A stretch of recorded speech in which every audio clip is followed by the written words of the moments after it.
Joe, how you doing? Just fine, Tim. I'm here tonight, wondering about all of the different secret societies we have to deal with, and of course, perhaps the best known and the one that has us most under observation right now as we speak is known as the CIA. Yes, CIA. I got my cloak and dagger here, so I'm all ready to discuss CIA. It's not the CIA, it's CIA. As what was said was the end of the movie The Good Shepherd. They said, well, how come they call it CIA? No, don't say the CIA. He says, well, you don't say the God, you say God. So, CIA, the Central Intelligence Agency. Okay. Let's see. Go through all things Wikipedia again to explain the history of the CIA according to the official narrative. CIA, the Central Intelligence Agency, is a civilian foreign intelligence service of the United States federal government. Let me do here. Sure. Can you hear me okay? Just fine. Okay. Page is a little different there. Okay, start again. Okay, the Central Intelligence Agency, CIA, is a civilian foreign intelligence service of the United States federal government, tasked with gathering, processing, and analyzing national security information from around the world, primarily through the use of human intelligence, or HUMINT. As one of the principal members of the U.S. intelligence community, the CIA reports to the Director of National Intelligence and is primarily focused on providing intelligence for the President and his cabinet. Unlike the Federal Bureau of Investigation, which is the domestic security service, the CIA has no law enforcement function and is mainly focused on overseas intelligence gathering with only limited domestic intelligence collection. Though it is not the only U.S. Government agency specializing in human intelligence, the CIA serves as the national manager for coordination of HUMINT activities across the U.S. intelligence community. Moreover, the CIA is the only agency authorized by law to carry out overseas covert action at the behest of the president. It exerts foreign political influence through its tactical divisions, such as the Special Activities Division. Before the Intelligence Reform and Terrorism Prevention Act of 2004, the CIA director concurrently served as the head of the intelligence community. Today, the CIA is organized under the Director of National Intelligence, DNI. Despite transferring some of its powers to the DNI, the CIA has grown in size as a result of the September 11th attacks. Of course, when the CIA was created, its purpose was to create a clearinghouse for foreign policy, intelligence, and analysis. Today, its primary purpose is to collect, analyze, and evaluate, disseminate foreign intelligence, and to perform covert actions. The Central Intelligence Agency was created on July 26, 1947, when President Harry S. Truman signed the National Security Act into law. The major impetus for the creation of the CIA was the unforeseen attack on Pearl Harbor. In addition, towards the end of World War II, the U.S. government felt the need for a group to coordinate intelligence efforts. Its immediate predecessor was the Office of Strategic Services. Franklin Delano Roosevelt authorized the creation of this intelligence service, modeled after the British Secret Intelligence Service (MI6) and Special Operations Executive. This led on September 20, 1945, shortly after the end of World War II, Harry S. Truman signed the executive order dissolving the OSS. By October 1945, its functions had been divided between the Department of State and War. The division lasted only a few months. The first public mention of Central Intelligence Agency appeared on a command restructuring proposal presented to Jim Forrestal and Arthur Radford to the U.S. Senate Military Affairs Committee at the end of 1945. Despite opposition from the military establishment, the United States Department of State, and the Federal Bureau of Investigation, Truman established the National Intelligence Authority in January 1946. Its operational extension was known as the Central Intelligence Group, which was a direct predecessor of the CIA. Of course, the justification for such an agency, especially in peacetime, a clandestine service agency, that nation needs to collect intelligence from its potential enemies abroad. Of course, the idea that the CIA is an intelligence gathering operation is in itself sort of a propaganda. It's a cover. The Central Intelligence Agency's primary purpose isn't so much intelligence gathering it's more or less it's primarily operations, covert operations involving economic warfare, psychological warfare, rigging elections, at home and probably abroad and probably at home, assassinations and fomenting civil wars and creating genocide, things like that. The CIA also, instead of really collecting intelligence for the president, actually distorts intelligence for the benefit of its masters, which is the corporations, Fortune 500, and the elite. That's the obviously the history of the CIA and its activity is its murderous history is well known, but it broadly accepted as necessary in an imperfect and dangerous world. That's how most people view it, I suppose. So, Joe, that's kind of like a summation of the CIA, a little bit of my editorial thrown in there at the end. So, what do you have to say about that? Well, the CIA is a secret society. Who the hell knows what's inside the damn thing? You don't need secrecy if there's not real malevolence lurking somewhere inside the thing. And I know that so people will say, well, it's a dangerous world, like you pointed out. They need secrecy to be able to snoop on other countries to get the malevolence that they're organizing against us. So this is what we've been told. This is why the CIA, which basically is part of the technologic structure of slavery that's like rapidly onsetting in the United States, is put up with, right? They give you this little storyline. But I actually want to look at the CIA in two ways. There's two different kind of structure concepts that I think people it'll be useful for people to look at it in this way. The first of all is that the CIA is modeled after Freemasonry.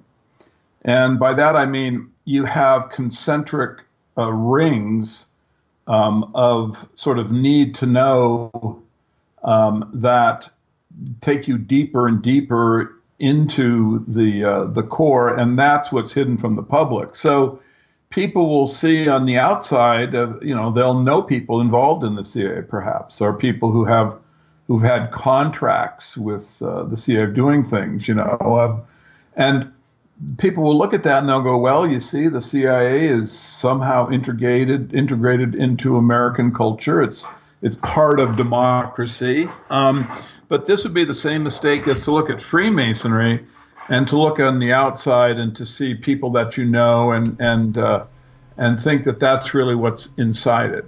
The design of the thing is to have people look at activities which seem beneficial, and so they would know people on that perhaps are involved in it at these lower levels, but this is not really what the thing is designed to do. And the first way to recognize the CIA's real purpose would be probably to study MK Ultra.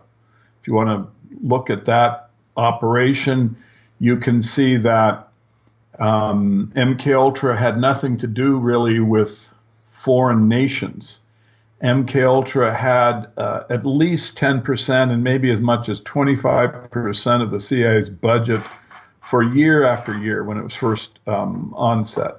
So this was a huge project, and yet it really wasn't ever given to the public, and it had nothing to do with snooping on overseas governments trying to see if they were going to attack the United States. It was simply designed to develop technology to enslave Americans. That's what MK Ultra was. That was what the technology was developed to do. So that's the first marker as to, well, what's really inside the CIA is the fact that it would perform human experiments on American citizens. So you can see right off the bat that the thing is, that the story it gives to the American people is just ludicrous. It's has nothing to do with really what's inside it. That's the very lowest level. That's just what is designed to be a deflection for people looking into it. And then and I think a lot of people recognize that now. I think a lot of the alt media has done a really good job of exposing this. This is not something that is, it's not hidden inside the alt media.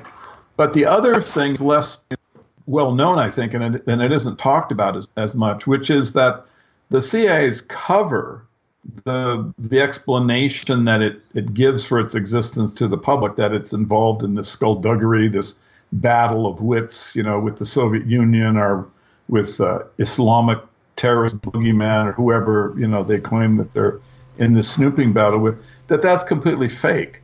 That this dialectic, particularly the one about the Soviet Union, was fake. I mean, if you look at the Bolsheviks and look at the extent that Freemasonry was involved in fomenting the Bolshevik revolution, you can see that was just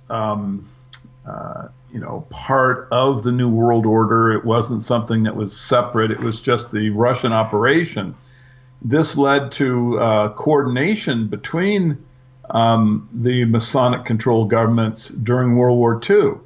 In other words, if you go back through our shows, you can see we've discussed over and over again how World War II was artificial. It was just a cover narrative, the World War, for genocide of the European. And so this was, certainly part of what was going on in Russia. And therefore, you can see that, like at the Yalta Conference, where you have the known Masons, Churchill and Roosevelt, right? They're just outed. But they're having this discussion with Stalin. Stalin is not as well known, but I would just invite everyone to go and look at all the photographs and paintings of Joseph Stalin with the hidden hand. And I would say that obviously links into the Masonic control over the Bolshevik Revolution, which is harder to trace. I mean, they just don't have that many primary documents to go from. But the first head of the Soviet, I can't even pronounce the name, starts with CH. I mean, he was known as a Mason. The Masons are all through the thing.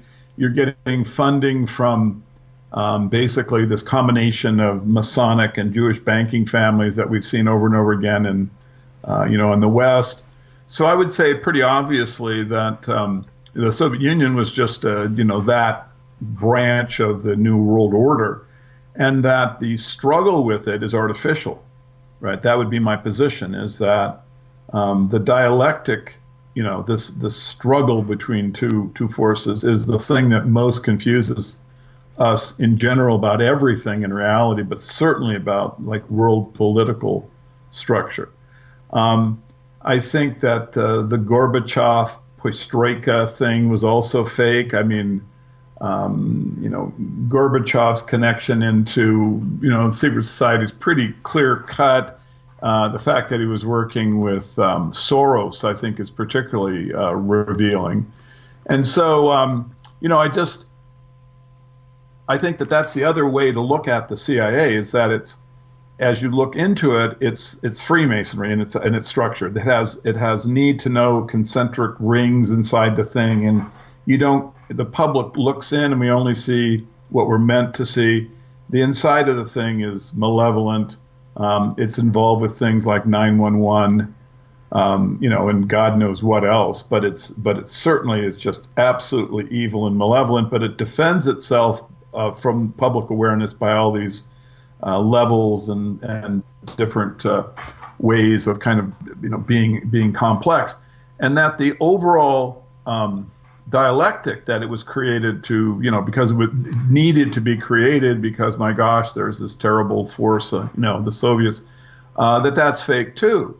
That was just the first cover story that just gave us the excuse to set up the CIA, and that really now what I think it's mostly involved with is just, onsetting a kind of technologic slave state, where basically human consciousness can be manufactured. That's really what the real purpose of the CIA is at this point. I have a lot, other things I'm worried about, but Tim, what do you think about the CIA? What is it? Well, I mean, it's a clandestine agency, of course, and it shrouds itself in secrecy. And ironically, and you go into the building itself, they have the slogan, "You shall know the truth, and the truth shall set you free." Yeah. John 3:22. Yeah, something like that.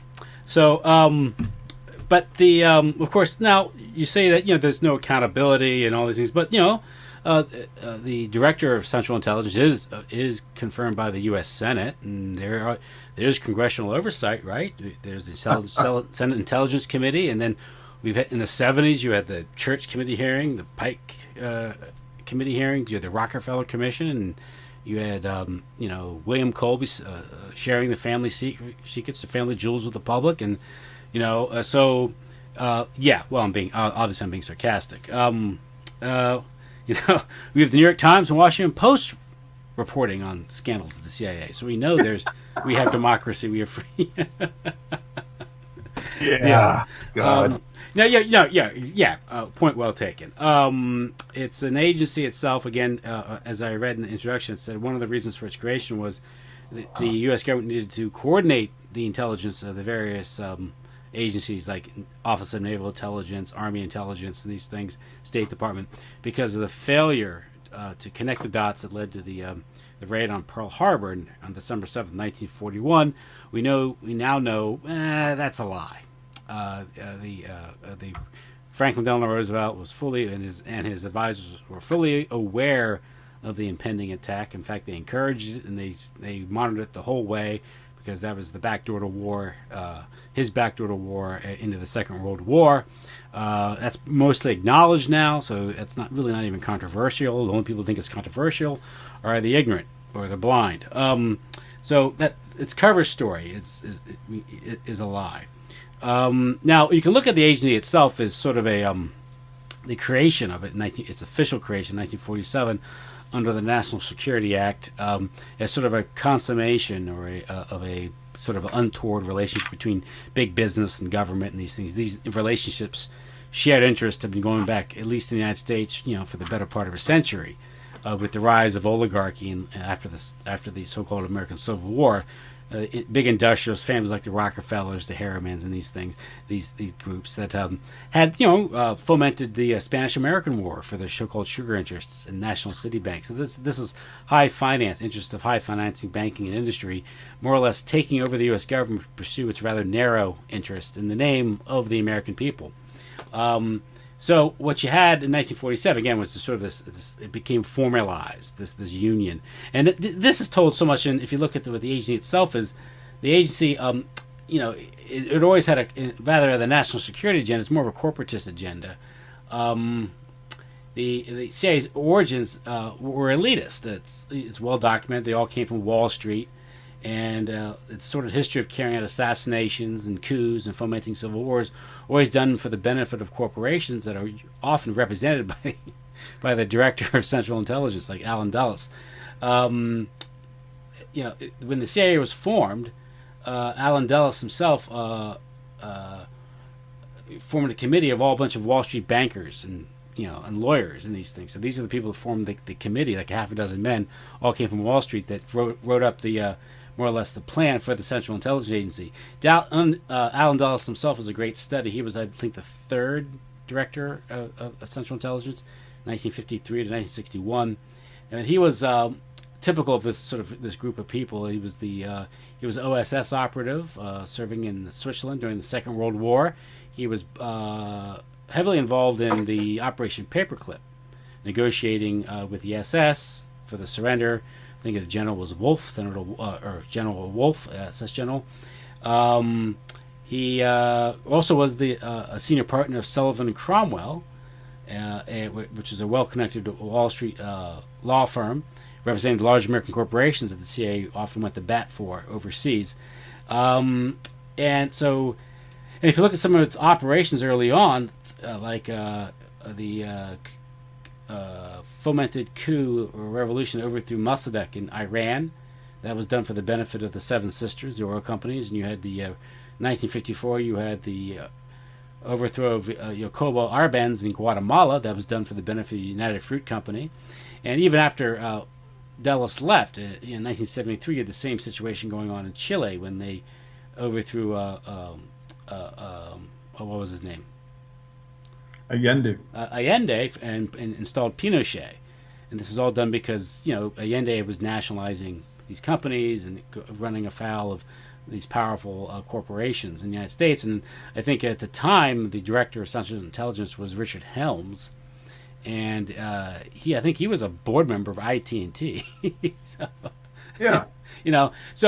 It's and they call the CIA the company, right? That's what they call it. And even when you're working on a country, they say, I think it was, what's his name, Agee in his book, in 1975 book, let's say, said, talked about how they refer to the account. You have the South American account or the Russian account and these things. So it's an agency operating for the benefit of big business and the corporations and this elite financial group. So I mean that's pretty much. I don't even think that's even controversial. That's just obvious, and they thinly wrap it in the American flag and call it national security to avoid accountability. But you're right as far as if you look back at the origins of the CIA, and things like you mentioned MK Ultra being applied domestically, which is completely illegal against its charter. But the agency itself really isn't guided by any law, although they claim to have restrictions and these things, guidelines, and they have a legal counsel and these things. But really, it's a lawless group, and it's a huge bureaucracy. So when we talk about CIA and CIA proper, people often, like you alluded to, people confuse. They may have someone who worked for the CIA being their neighbor, and he mows his lawn, he's nice, and he's not involved in any nefarious activities. Directly, perhaps, but most people aren't, say, because it's a huge bureaucracy. It's highly compartmentalized, and the way the agency operates is that you're dealing in concentric circles because the same entities that created the agency are the entities that control high finance, entertainment, advertising, movies. So the CIA is very much involved in coordinating culture creation, manipulation, and propaganda, psychological warfare. So the American people's understanding or perspective is skewed. So they never really know what's really going on, and they can be buffaloed by claims like the CIA is out there protecting you from evil terrorists. Yep. Yeah. The CIA was, people have often pointed out that this was a product of the banks of high finance, and this is certainly true. But I mean, it begs the question as to how the banks would be able to organize something like this, and I think it shows that, as we have alluded in the past, that the banks themselves are basically a secret society. They're a concentric circle inside of all of this malfeasance, and they are. I think that the reason why the banks were so involved with it is because the corporations that these banks controlled were going to be the bulwark of the so-called U.S. foreign policy. In other words, they were going to be the primary device for international enslavement. IT&T and IBM and companies like this were going to come in and basically working with like the World Bank and make sure that the economies of the different nations were structured with a certain control system relating back to the companies that were tied with the CIA. And that's why if you look at the original directors, you've got Donovan, and he's just an investment banker, Sidney Serrero, Alan Dulles, Richard Helms, Schlesinger, Colby, Bush, of course. I mean, these guys can be described as a collection as just a, investment banking firm. I mean, so there was something really wrong with the selection process of the CIA directors just from the perspective of democracy, because so many of them were basically coming from the financial world, and they weren't coming from, Mr. Smith goes to Washington part of the financial world. They're coming from the very, most oligarchic, secret society-oriented families imaginable. And I just wanted to point out that even before the CIA had been created, you can see the banking families controlling U.S. intelligence for these very purposes through the OSS. I mean, in that organization, you had in Europe, particularly the Mellon family. Paul Mellon was one of the heads, and David Bruce, who was Andrew Mellon's son-in-law, was the director of European, offices during World War II. And then you had the infamous Richard Mellon, I can't pronounce his last name, but Scaife, I believe it is. Oh, the publisher, the guy who owned all the newspapers. Yeah, and he was then the one who controlled all the newspapers and whatnot for the CIA. He was kind of a right-winger, yeah. Yeah, I mean, he was a right-winger, with the Heritage Foundation and stuff. Mm-hmm. But it was, that's just, I mean, to me, this is just, part of the cover narrative. Yeah, and then the oligarchs also supported the New Republic, right? Exactly. They can, both sides of this stupid dialectic that the public is confused by. National Review, William F. Buckley, and he worked for E. Howard Hunt, yeah. So. But you see, the way you can look at this clearly, in my opinion, is that the house guest of the Dulles, of the Mellon family during the entire tenure as head of the CIA was Helms. Helms would be at visiting the Mellons every weekend during this whole period when he was CIA director. And then, so just branch out for 1 second and bear in mind that then when you get into MK Ultra, you get into the production of the counterculture and the hippie, you've got the Millbrook Mansion where Tim Leary is living for some reason with Billy Hitchcock.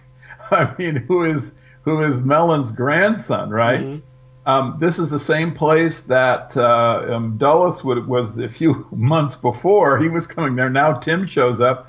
And on the other side, you've got the ridiculous, artificial construction and probably one of the most unpleasant musical organizations in history to listen to, the Grateful Dead, being funded by Peggy Mellon Hitchcock, right?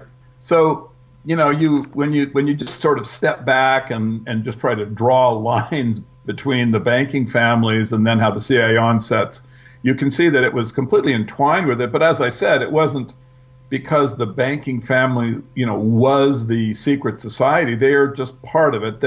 The reason why they were powerful and why they organized the overseas intelligence part of the United States is because they wanted to make sure with the secret society, the CIA, that they could basically control the economies of the developing world, and so that they would then have, basically develop an ant farm slave system, with always, with the skullduggery about, we got to be in here. You need the CIA because those gosh darn commie agents will be, fomenting revolution, and you're going to need us because you need free enterprise like a World Trade Organization or World Bank loan, which you'll never be able to pay back except by borrowing more money, which we'll gladly give you because we can just print an unlimited amount of it. And eventually we will own every single thing in this country. You will be completely indebted to us. And aren't you happy we showed up to help? So this is the CIA. It's just it's just this banking. The banks were very visible, and they produced all the directors in the beginning of it. But that's just because the secret society was going to use it as the international economic controlling system. I just wanted to throw in one little thing. The day after Truman signed the documents, he actually had a little ceremony. Did you know this? Oh yeah, I've heard. I read about this. Yeah. Yeah, his little pseudo-Masonic ceremony. He actually brought out a bunch of fake Mason stuff and created a little fake Masonic document and brought in his other people. They all of them were Freemasons, and they had a little ceremony, organizing. They were saying how great it is that now we can create a new order. They actually use that expression in their little document. They didn't mention Freemasonry. They just had a little pseudo Freemason. He was a 33rd degree Mason, wasn't he? Well, supposedly, it's a secret society, but he wasn't shy about being a Mason. He was just like George Washington. He was always covered with that crap whenever he was not in Washington. He was always, with his Masonic apron on and whatnot. But so, And he, of course, he came out of that dirty Pendergast machine, and yeah, which solidifies, again, you see the union of organized crime and central intelligence, or in spycraft and politics, right there with someone like Harry Truman. absolutely. And so then you have as far as the CIA's not wanting to enslave America, well, you can forget about that. I mean, certainly Operation Mockingbird can be, by any reasonable standards, seen as an effort to, like MK Ultra, like Operation Midnight Climax, like all these other things. Yeah, I'm reading the Wikipedia thing. How can they make the claim that the CIA isn't primarily involved in domestic intelligence when things like MK Ultra and Operation Mockingbird have been exposed? Yeah. Well, I mean, here's I have a question. Okay, so you got Operation Mockingbird. You've got Schlesinger talking about we've got every journalist control. We've got everything. We own them all. They say, well, we put out 2,000 novels and, this and that. We own everything. Well, wait a second. Has there ever been a statement of like, well, we've released all of these people from our employment? I mean, I've never seen this, I mean, there's an anecdote that Doug Valentine, who's done great work on, because his book CIA is Organized Crime, his book about that. He that book does a great job of explaining what the agency's its true mission really is. But he recounts the story. In 1990 he wrote a book on the Phoenix program, the first really book, and probably the only book I know of really that got the Phoenix program. And the way he did it was he was able to he got access to William Colby, and Colby kind of liked him, and he'd written a book called Hotel Tacloban about his father as a prisoner during World War II in the Philippines, and he sent the book to Colby, and Colby liked the book and kind of he consented to an interview and kind of gave him his blessing to talk to some of these people who were involved in Phoenix, because Colby ran Phoenix in Vietnam. So he wrote this book about exposing Phoenix, Operation Phoenix, or what it was. And it was, when it was published in 1990, it was suppressed and it was trashed in the New York Times by Morley Safer, CBS reporter Morley Safer, the muckraking reporter from 60 Minutes. And we always wondered why Morley Safer was chosen to do this, or he decided to write this book about Phoenix. And 20 years later, a guy calls him up who's doing some research, and he finds out that Morley Safer, while he was in Vietnam, had been taken under the wing of Bill Colby and showed the sites. And this is how reporters, he gets access to some information, so he's able to get the stories, but he more or less is under the control of the agency from that point on, and he became a celebrity reporter, Morley Safer. And he only finds out that Morley Safer admitted this. He was giving a speech or something. It was at some breakfast or luncheon or something where he talked about being friends with Bill Colby. And lo and behold, in 1990, he writes this book, this Trashing Phoenix, his Doug Valentine's book on the Phoenix program. He's doing his job. It's almost like The Godfather. I'll do you a favor, and I may ask you a favor someday. This day may never come, but it might. And when you do, I want you to do this for me. And lo and behold, Morley Safer was there to trash the book, paying back the favor that Bill Colby had done for him back in the 1960s. Of course, Bill Colby was long dead by that point. So, so I thought that was an interesting illustration of how reporters are controlled, by the agency. Yeah, another good example, I think, illustrative of all this is Gloria Steinem and feminism. Mm-hmm. And we've talked about that a number of times, that, she was a CIA agent. She got outed. She had a bogus press conference where she lied again about what she was doing. The Red Stockings, legitimate feminist organization, they got the data. They just totally exposed her. And then what they exposed was also the concentric circles of evil that basically produced Ms. magazines, because then you have Katharine Graham, not just Katharine Graham, but you also had Warner Communication, mm-hmm. and IT&T, right? This is the funding source. But I've always thought, even like more amusing is that when you look back into Steinem's career as a spook, she was at these youth festivals in Europe, breaking them up because they thought that socialism might actually be a vehicle for democracy at some point. So they had to stop that, nip that in the bud. And so they went around to these youth festivals, and she had this little gang of people. One of them, names escapes me, but he was the editor of New York Magazine that actually published the first edition of Steinem's book. So in other words, that he was part of the original circle in Europe, which was run by Cord Myers, incidentally. Mm-hmm. Right. Then of course ran Operation Mockingbird. So you can see these are just the pieces are moving around, but it's the same chessboard. But what was fascinating to me was the third. Well, there was four people involved. You had Steinem, and then Cord Myers. The guy I can't remember his name, who was the editor of I think it was New York Magazine. But the fourth individual who was there breaking up these youth festivals and fomenting violence was Barney Frank. Really? Now, the congressman. The bizarre and hideous gay congressman Barney Frank. The man who had a gay callboy operation running out of his basement? Yeah, exactly. And so he was the other thug. Imagine Barney, like beating up people, it's hard to imagine. But he was actually with the cell that Cord Myers was operating. They were all CIA operatives, they actually have Steinem's, the document that she was creating, which was basically getting personal information for the purpose of control on individuals, which is exactly what at the press conference she claimed she never did.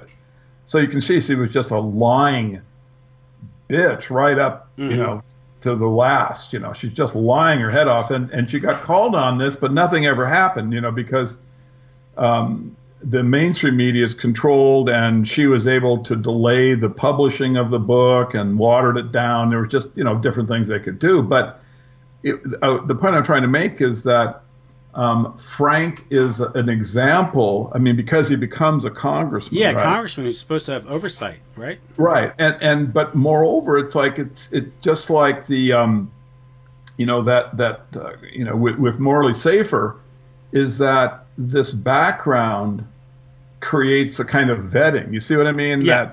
So the agency sees this person as reliable, for one thing, because he was a bloody spook and probably did a bunch of illegal things, which they would have over him.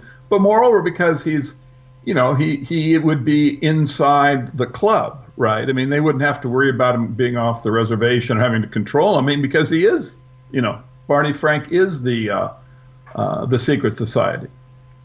Yeah, and that's another example of that is back in 2005 when a congressman named Porter Goss became the director of Central Intelligence. You're thinking, why is a congressman being named director of Central Intelligence? Well, it turns out that Porter Goss has a long history in the intelligence agency, and here he is in Congress, a Florida congressman, but he traces back to Operation 40 and the whole Cuban thing back in the 60s with the Kennedy assassination, and linked in with Barry Seal. Barry Seal is a CIA smuggler who smuggled weapons and drugs for the agency, reportedly in Southeast Asia as a young man, and later in Central America in the 80s. So again, you have these people. You have congressmen who are CIA agents, and they also have the same thing they do with the Senate Intelligence Committee, supposedly supposed to exercise some oversight over the intelligence community. They'll put agents on the staff to control the congressman should any congressman get uppity or troublesome. So it's very easily controlled. Of course, a lot of the things, the strategy what the CIA does is the old limited hangout, which we have with the Church Committee hearings and the Pike Committee hearings and the Rockefeller Commission hearings and these things, where they show a little leg, right? And the same thing they did with Daniel Ellsberg and the Pentagon Papers, where it was more or less an attempt. If you really look at the Pentagon Papers, it was they blamed all the problems in Vietnam were blamed on the Defense Department. And the whole history of the CIA in Vietnam, which is probably the true history of the Vietnam War, because that traces back to the control of the opium and heroin trade. the idea in the 50s when the CIA went in there, kind of nudged the French aside and took control of the situation.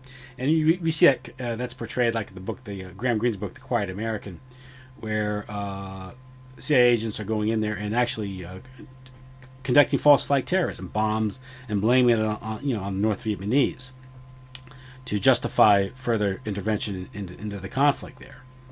And of course that also starts this whole thing with the whole war is a huge money making operation, because that war, all the materials being used with the helicopters, the dredging of harbors, all the supplies going there, enriched so many corporations, like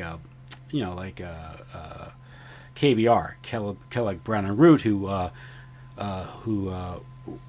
gave a lot of money to Lyndon Johnson, who of course was behind the escalation in after 1964, and Johnson himself made a huge amount of fortune through companies owned by his wife, who were making money off the Vietnam War. So, yeah, I mean they manage all of the finances. I mean, I think these are kind of just payoffs for the puppets. No, the money, yeah. This is it's big. So they find a way, like the Clintons, where they end up with $1 billion. So, he can live on a yacht, and I don't know, she can get a sex change operation. I don't know what they do with the money, but the thing is, they always tend to, give them a whole bunch of money, but it's usually some kind of weak, absurd cover story, like when Tony Blair left, the prime ministership of Britain, the next week, J.P. Morgan hired him as some kind of international consultant for $10 million a year. I mean, it's just ludicrous, But I think they have these cover stories just because they want to keep the idea that the currency has some kind of relationship to economic activity. I mean, frankly, they could just as easily print the money, in the Federal Reserve and just blow up their checking account if they wanted to $1 billion. Well, they do that. Oh, sure, of course they do. But they have the cover story so that we think that the currency has some value. You don't think the CIA has someone on the board of the New York Fed? Yeah, right. I mean, yeah. That was how shocking. Yeah. So the whole idea of currency having any real value was ludicrous. It's just the most active part of the mind control. Mm-hmm. Because since they control the printing press and the creation of credit, there isn't any standard or meaning to the thing. They just use it for control, and they have to keep the currency basically as a religion, so as long as people believe it, then they can continue to just crank it out. And if people fail to believe it, they'll just create a new currency.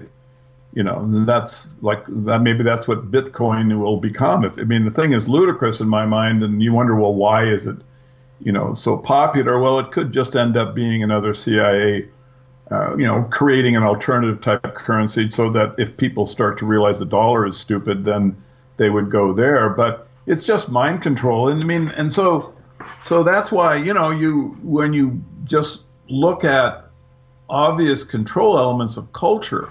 Even one would be too many, but when you have so many things, when you look at feminism and the control over the media and the MK Ultra human experimentation, my God, the CIA is just basically a way of laughing at the concept of democracy. You see what I mean? It's just the fact that it exists at all, talking about how it's going to be snooping overseas, and then when you find out it's actually in any way at all inside our culture in the United States, that everything is fake. So it's a real problem for the democratic system here. We have to, in the same way we stop believing in money, we need to stop or in the dollar. We need to stop believing in the CIA as anything other than just technological malevolence, banking, secrecy organization that enables the secret society to have the appearance of doing something that has something to do with national security when they're just structuring a slave state.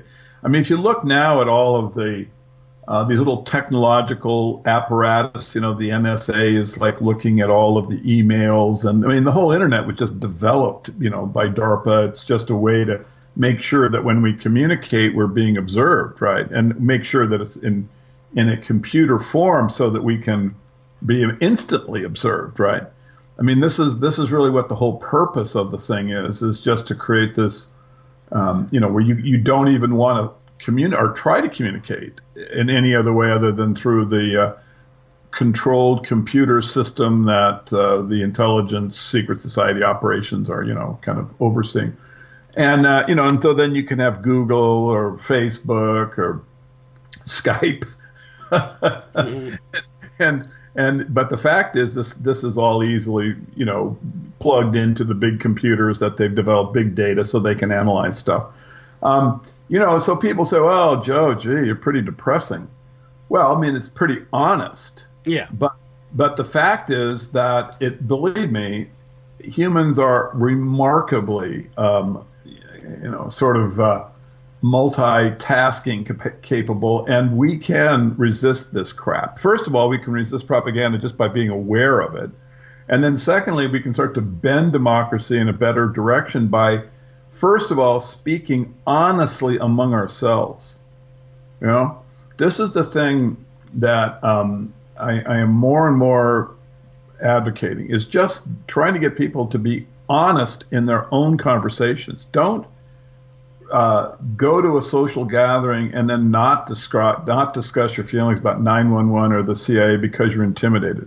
The intimidation is inside you, and that's what we can first rebel against. So when you go through the CIA, its construction, what it does, you go, oh my gosh, it's this horrible thing. What can I do? It's all omnipotent. I'm just crushed. Forget that. Just go out and be honest at the next social gathering.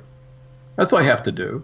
And then if we find that more and more people will break the intimidation because a courageous soul decides to speak up about how stupid 911 is as an Arab terrorist event, right? Then who knows? You don't know where that'll end. And that's what, when you get into stuff like the CIA, because I often get these comments from people where they say, well, you seem to be right, but it's so depressing. Why? Why is this depressing? This should be exhilarating. Gain some courage and some energy for social rebellion, and you don't have to, learn how to live in the woods like a squirrel in like a, you're in like a prepper bomb shelter or something. Just learn to be honest at social gatherings. That's where the rebellion is right now. It's just in communication between ourselves. And so, okay, CIA, pretty nasty thing, pretty, it's definitely trying to set up a slave state. We can resist it just by understanding it. It's also actually encouraging because it suggests that the world's problems isn't some broad-based flaw in humanity, where the world's full of killers and it's disordered and it's full of violence and anarchy, and we need these agencies, whether it's the military or intelligence agencies, to bring order through the use of selected force in certain areas. It suggests that the problems really can be assigned to the big problems can be assigned to a very small, relatively small group of people. 100%. That's really a great point. Who are doing these things. Yeah, that point is much more important, more emotionally moving than the fear, about, oh my gosh, they've got this brave new world snooping capacity. Think about what Tim just said. I mean, it is so profound. That is so right. Look, the reason the world is so screwed up is because you have the Masonic crypto effort to gain world domination going on. It's not a flaw in human nature that you're looking at. You're looking at a project. That's why the world wars exist. Look at how artificial, like, the Nazi Party is. Mm-hmm. Just look at that. Look at all of the elements that go from the Nazi Party directly into the Quattro Coronati Freemason Lodge. Look at all the backing forth between the finances of, the Brown Brothers Harriman, for God's sakes, and Skull and Bones. This isn't human nature failing. Preposterous. This is a project. The fact is, if we didn't have this project trying to destroy us and become, the new world order. They want order meaning control and power. Believe me, we would already be at basically the kind of world that you'd really want to wake up in every single morning. Yeah, or at the very least, it'd be a lot more peaceful, more prosperous. We could a lot less suffering. Yeah, there wouldn't be suffering because all of the problems we have, every problem we have, is directly relating to how they are shaping our world for control. And so that means that the misery we experience with the world wars and the plagues and all the things that are brought about by their effort for world domination, if that wasn't existing, I'm telling you, the place would be very peaceful. It would. I mean, they say, well, gee, it would just be another group would come forward. I doubt that very much, and I'm willing to take my chances with that idea. I think the world would, if we could expose the secret society, I think that the very next, and bring it under control and destroy it, the very next day, you wouldn't have chaos and Sodom and Gomorrah. You would have the process started to actually have some, expressions that like social equity come to mind, right? Because this stuff would be trivial to solve. The medical problems, the financial problems, health, all we're sitting here suffering, right? With the crap food, because these are projects designed to make us suffer, to make us weak and stupid and sick, right? That's what's going on. It isn't just, oh my gosh, we need all all of these chemicals in the food because it's the only way you can get to enough food to feed all these people. This is nonsense. It's ludicrous. It'd be trivial to change these things into a really into a structure whereby we could be healthy again. So even like this idea about the population bomb and the baby boomer and overpopulation, even that's ludicrous. Mm-hmm. It's stupid.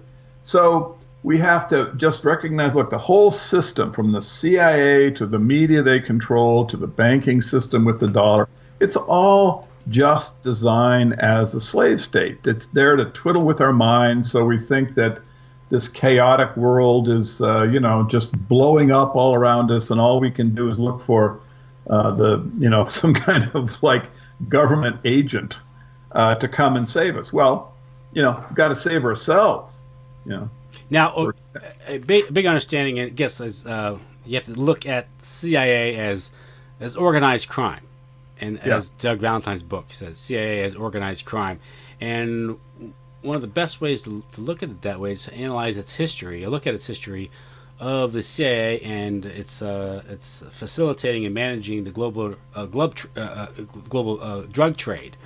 Of course, this goes way back, because even the CIA, of course, the CIA was formed out of OSS, and the nucleus of OSS was largely formed or influenced by Skull and Bones, a secret society out of Yale. And of course, the Skull and Bones group was funded by the Russell Trust. The Russell Company had made its fortune in the opium trade in China, partaking in the opium trade. So its ties back to the international drug trade its origins are the international drug trade, and its main job is managing it.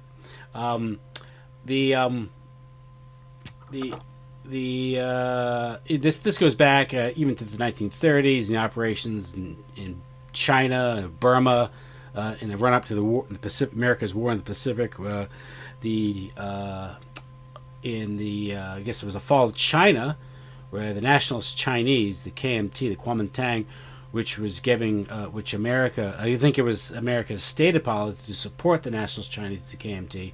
Of course, you all know that there was some covert efforts, and also in supporting Chairman Mao at the same time. So it was a dialectic being controlled by Western intelligence agencies to destabilize and direct China in a certain direction.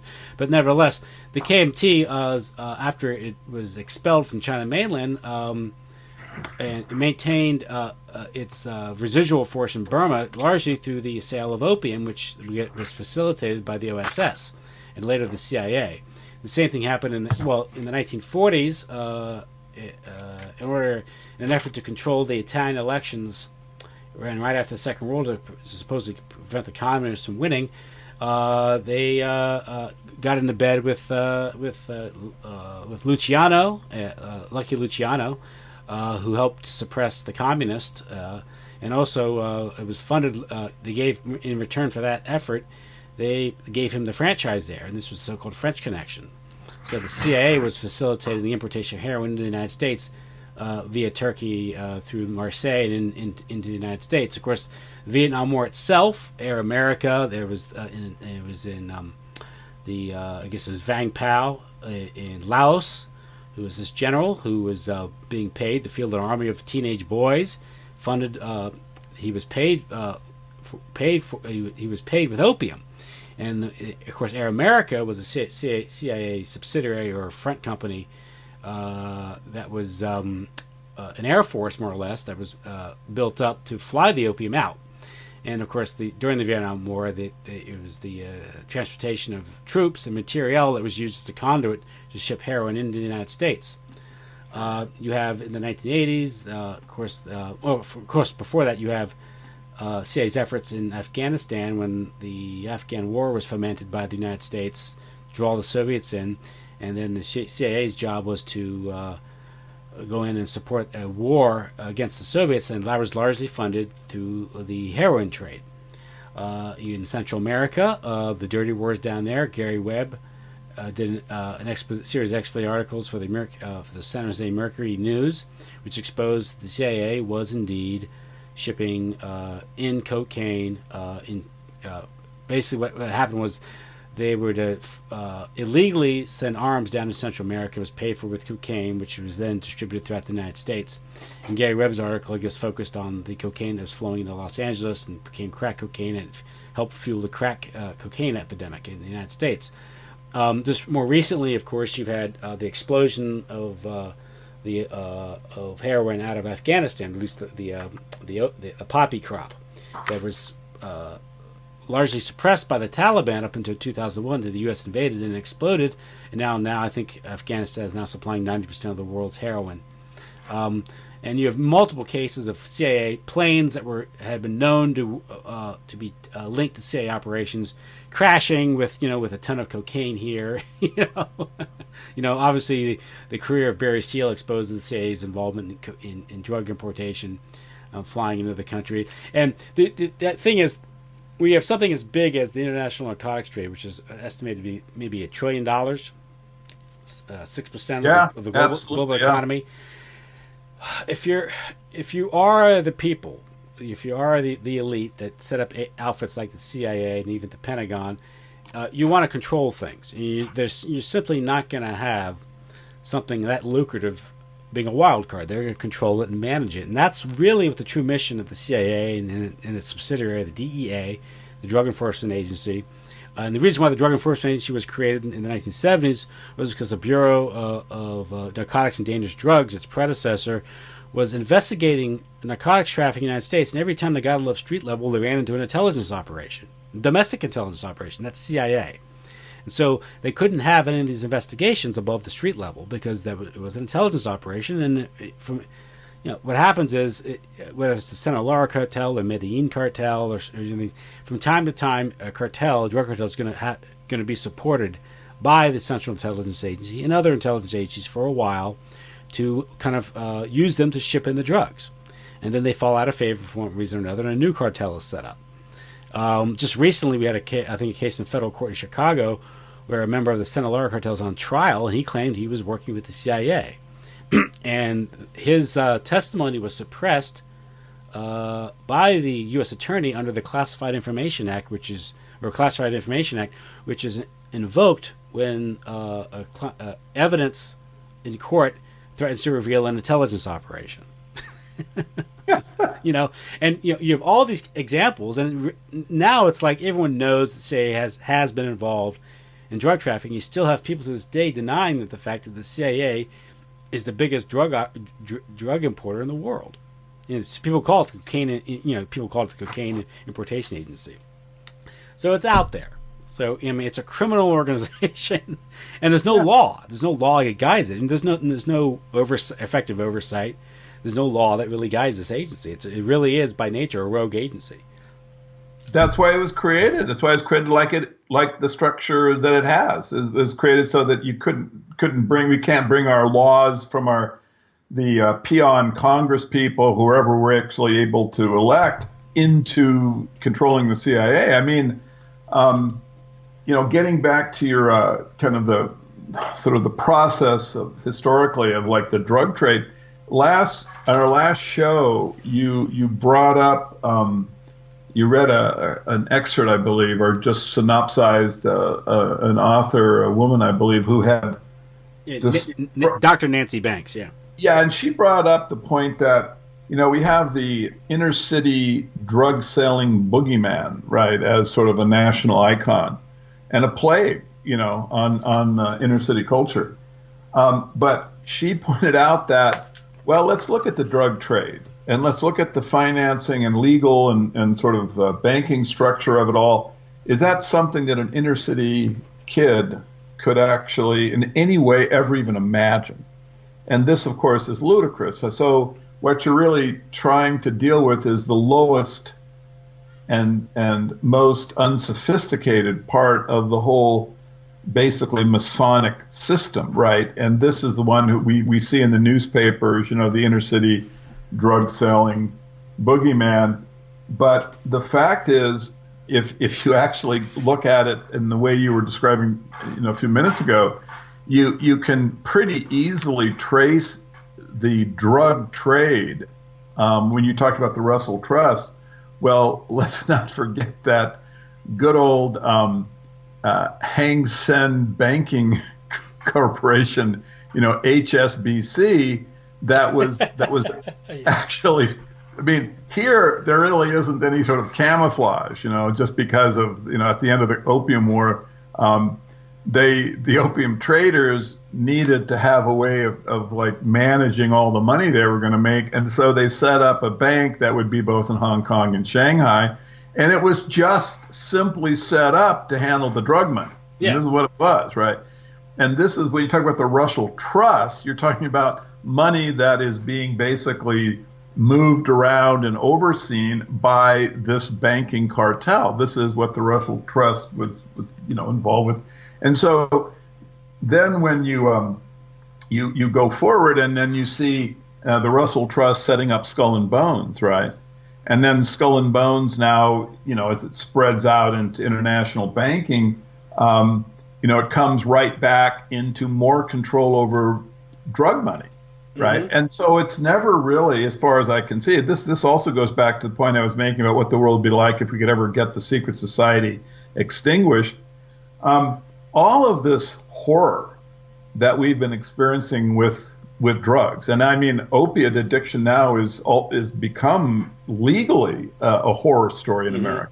Right. I mean, it isn't just the heroin and crack cocaine guy on the street corner.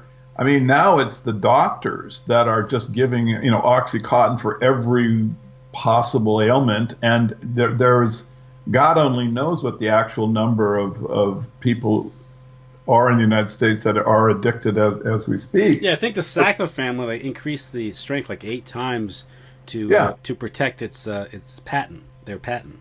Exactly. And they're simply building on the banking interests that smashed the Chinese in the Opium War. I mean, it's a very straight pipeline, and the opium war is a good model too, because we're not just talking about people who are finding a market to make money, right, to sell a product.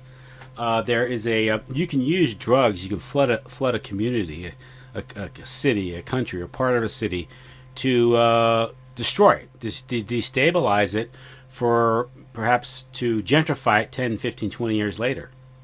They do it to countries, they do it to American neighborhoods. At the same time, you inflict high rates of crime on a community, family breakdown, these things, and you create, again, a lot of bodies that can fill the privatized prison industrial complex. So we're back to slavery again.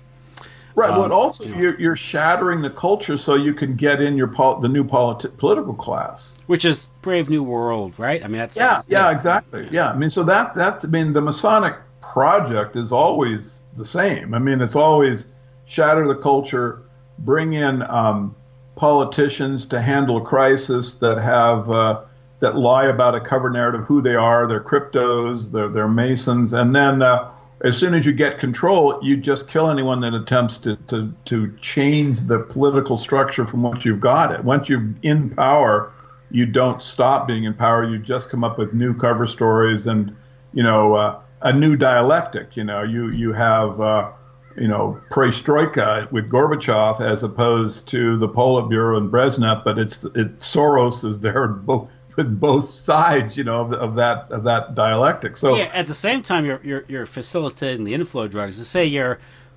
fomenting a war in some country in Southeast Asia that no one can locate on the map, and at the same time you're doing this in the 1950s. You're publishing stories in Life magazine that exist that are in everyone's doctor's office, dentist office, and so millions of people read this stuff, and you're promoting psychedelic drugs. Yeah. At the same time, you're experimenting with LSD. So I mean, it's so you can change the culture. At the same time, you can change the objective conditions in an area, and also demoralize the people with the degenerate drug culture and promoting sex and these things. So the culture, the people themselves don't have the character or the personal wherewithal to even resist, the temptations or blandishments of these, of what you're offering. Psychological warfare, right? So. Absolutely. I mean, and then we're told to worship our slavery. They give us James Bond films, yes. Where 007 on His Majesty's Secret Service, whatever it is. I mean, this is, it's kind of ludicrous, but it's also very sad that this kind of propaganda, this kind of really stupid mind control, is even effective any longer. And hopefully. The alt media now has enough sort of centrifugal force that it can just keep growing because there's enough details and facts out and clear analysis, not just from our show, but in hundreds and hundreds of places that everybody can start to see what's happened, right? We can start to see that, humans are not really completely nuts. We aren't born just to create firebomb Dresden. I mean, these things are artificial. Our whole history is a system of propaganda. So we can be free of it. And when we are, the first step is we've got to get the secret society under control. And extinguish, and then once we do that, we can. You'll see that I hate to be romantic, but I have a feeling things will be a hell of a lot better, Tim, than what we've been facing. And so when we look at the CIA, don't think of it as just a technologic snooping kind of slave state. It's really there just to create a really miserable life for you, because that's one of the key things that the secret society does. They want misery.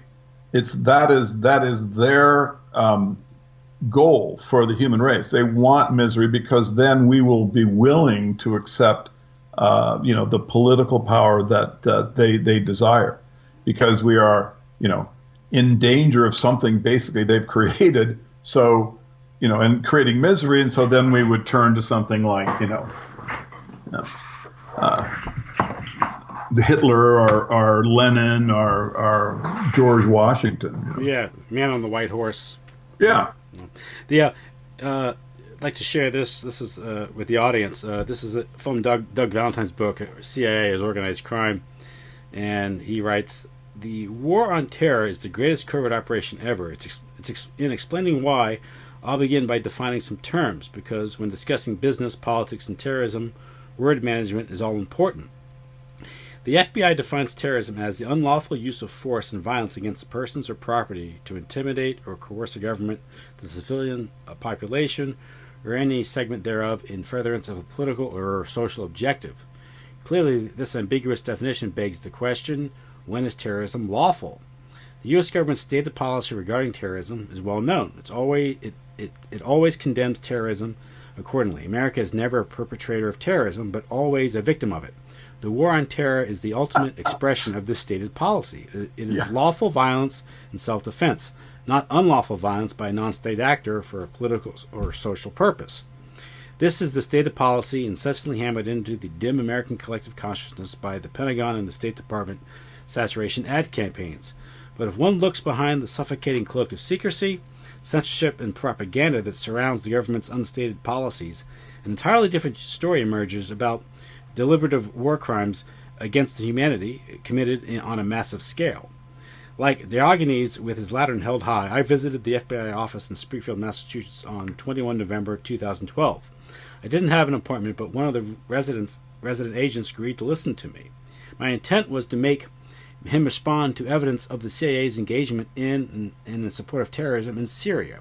To that end, I cited a 21 June 2012 New York Times article stating that a small number of CIA officers are operating secretly in southern Turkey, helping allies decide which Syrian opposition fighters across the border will receive arms to fight the Syrian government, according to American officials and Arab intelligence officers. I asked the FBI agent if the article wasn't proof that CIA officers were engaged in terrorism. Not only was CIA violence designed to overthrow the Syrian government, it was driving thousands of civilians into poverty, ruin, early graves, and despair of exile. And while the President and Congress undoubtedly gave the CIA legal authority to overthrow the Syrian government, its violence against innocent Syrian civilians was certainly illegal, yes? I added that, according to the Times, CIA officers arranged for tons of weapons to be smuggled across the Turkish border by way of a shadowy network of intermediaries that included jihadists, the U.S. government itself identified as terrorists. Apart from managing a criminal conspiracy within the illegal arms and drug smuggling network, I said the CIA's arming of al-Qaeda constituted support of terrorism, even if the U.S. media kindly refers to CIA-sponsored terrorists in Syria as rebels. The flabbergasted FBI agent referred me to FBI headquarters, and after a lot of artful dodging, the FBI spokeswoman Kathleen Wright threw in the towel and said, with regard to questions about the CIA or U.S. government policy related to the CIA, that is not within our lane to answer. In other words, the nation's premier law enforcement entity has no legal authority over the CIA. Only within the context of this institutionalized double standard can the profitable business of American terrorism be properly understood. The CIA manages international arms trade like it manages the drug trade through a covert army of mercenaries from every nation, all of whom are homicidal maniacs with combat experience and a thirst for more of it. During the Vietnam War, the CIA paramilitary officers in charge of this army were called knuckle draggers. The mercenary army is supported by deep-cover CIA finance officers operating offshore banks like Nugan Han, deep-cover logistics officers like Ed Wilson running proprietary and deniable shipping companies, and foreign intelligence state officers within the CIA's back-channel counter-terrorist network, corrupting strategically placed officers and special policemen often trained at American schools, as well as politicians who then provide a safe passage for the drug traffickers and black sites for torture as needed, all compartmentalized and managed by the big bosses at the CIA. CIA officers and their political bosses are never punished for engaging in terrorism. As we recently learned, they can get away with planting plastic explosives in a Virginia school bus. It was a training exercise, we were told. But why are CIA officers trained to plant explosives in the school buses? Because once you enter the CIA, the rest of us, even school kids, are either lab rats or cannon fodder as far as the CIA is concerned. So... Yeah, I mean, really important information. And you can see how the structure is designed to basically, you have the FBI, you have its relationship to the public. The FBI has some ability to look into, governmental malfeasance. But as soon as you get inside the structure of the CIA, when you get deep enough, then you can't see anything. Then it's opaque. Well, then wasn't Comey the FBI director a board member of HSBC? Yeah. So there it is. So I mean that's your first clue as to what if you actually got the door open and you could look inside, what you'd find. So we have a problem of democracy. We just have a lump of malfeasance that's hidden behind a particular door. It's the whole secret society, but they have to keep that door shut. Right now, we're opening the door analytically, right? This is what we're doing. We're saying, wait a second, all of these things indicate what's going on behind the door. We're building the schematic, as we call it, right? That's inside that room where the secret society is planning the misery of the human race. We can approach the truth analytically. But what I'm hoping is that with a more of a powerful groundswell from the citizen, we can actually open the door physically and start getting real whistleblowing going on, so that the process by which the population can understand how to rebel from the secret society's control and how the use of all of things like the CIA will be expedited, right? I mean, the process is really moving along nicely, in my opinion. More and more people are seeing that there is a door that behind which is malfeasance. That, there's 100,000 ways of understanding it, different theories and things like this. No one really knows what's behind the door, but the fact the door exists is getting to be common knowledge. And hopefully people will stop, in the same way we will stop paying attention to the fake currency. We will stop paying attention and giving allegiance to the fake political dialectic. The Democrats and the Republicans are completely controlled.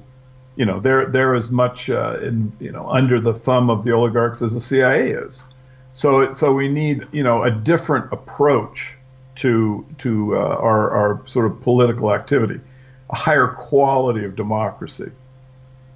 Yeah, it's funny you use the term democracy, and I think was it Samuel Huntington in the 1970s who declared a crisis in democracy, and what he meant by that wasn't that self-government and accountability of government and freedom of speech was being challenged.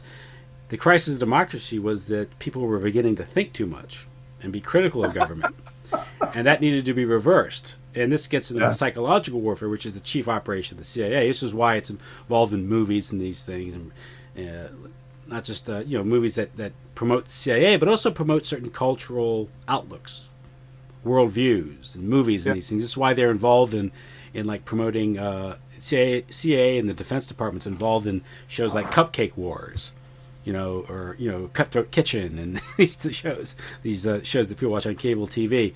And why the cop shows and shows that lionize CIA agents and these things as defenders of freedom and defenders of the country. But again, the idea was that you really have to they really fear the idea of the public broadly knowing what's going on. That's what people have to understand, which is why Operation Mockingbird is so important, and why Mockingbird 2.0 or 3.0, which is going on, whichever is going on now, is very important, because they have to control the perception of things of the world, and that's why you have CNN and Fox News and these things, and out there, that's why all these from the moment you had the networks from after the Second World War, they all grew out of the wartime psychological warfare offices, intelligence agencies, and they branched out, and this became the network news, and and all the newspapers were controlled by it. So it was going to control the perception. But most of it was not just that, but it's also music and entertainment and movies and these things, and so yeah, it's full spectrum dominance, and there's nothing that they're not going to leave anything to chance. Yeah, I mean, if they're already, look at the quotes from Cass Sunstein about the threats to democracy that the social media represents. Yeah. He's someone that needs to, you can really, you should pay attention to, people should pay attention to his quotes and, what he's promoting, because cognitive infiltration. Yeah. He's really kind of one of their spokespersons against the power of the alt media. He's saying that, he says, gee, you got to be careful because democracy is so fragile. Democratic self-government is fragile, and it could turn in an authoritarian. Notice the use of the word. It could turn into an authoritarian way if these alt media zanies get rolling with conspiracy theories.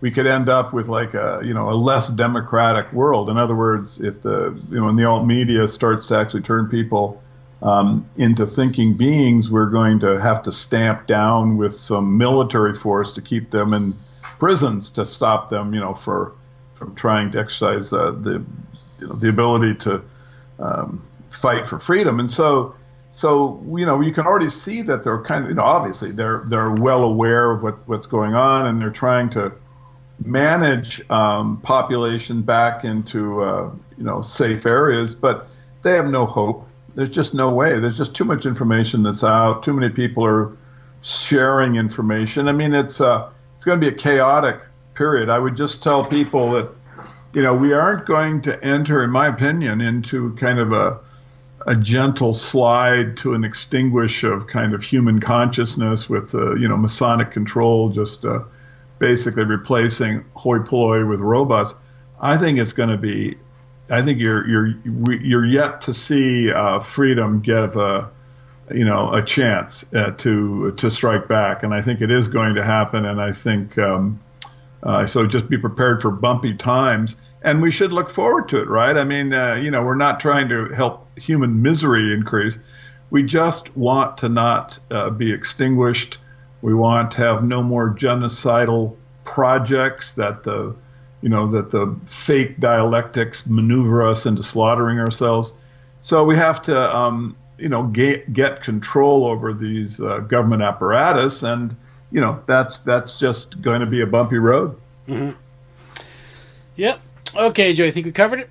I think so, Tim. Okay. Looking for having now. We're actually recording this before the 4th. I think Tim is going to put it out this coming Saturday after the 4th. So I wish you a happy 4th of July and an Independence Day, and a post salutation to all of our listeners. Yes, Joe. Thank you. And thank you. Talk to you again soon. Talk to you soon. Thank you. Bye-bye. Bye.